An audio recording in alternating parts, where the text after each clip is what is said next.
Assalamualaikum Nana. Salam. Fahim, nampak lesu je. Tak sihat ke?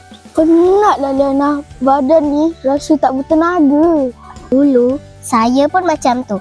Lepas jaga makan dan rajin berjalan, Alhamdulillah lebih sihat.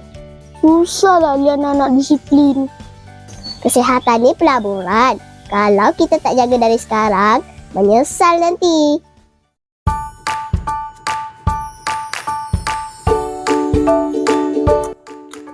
Inilah nikmat hidup. Makan sedap-sedap. Aku rasa cepat penat sejak kebelakangan ni. Alah, biasalah. Kita kan muda lagi.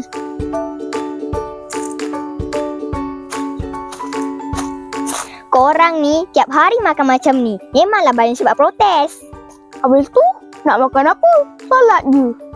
Bukan tak boleh makan sedap, tapi kena seimbang macam sayur, protein dan kurangkan gula.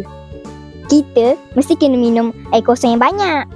Mungkin aku kena ubah sikit-sikit.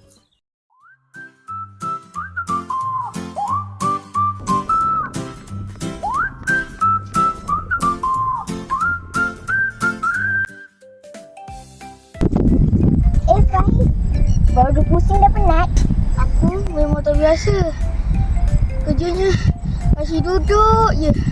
Balik sekolah pun terus tidur. Itulah masalahnya. Badan kita ni kena bergerak. Cuba sikit-sikit dulu. Aku nak sihat, tapi susah nak mula. Mulakan dengan langkah kecil. Jalan kaki pun dah cukup untuk permulaan.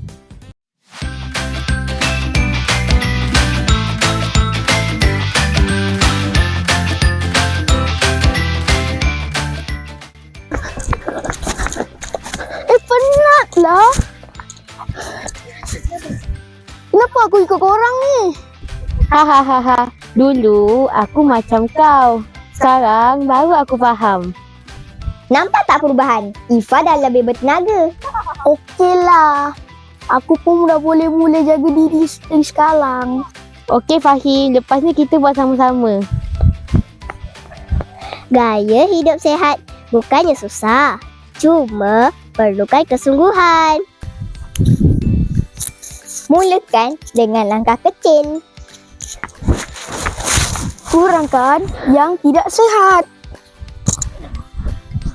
Dan kekalkan yang baik setiap hari. Kesihatan adalah pilihan kita.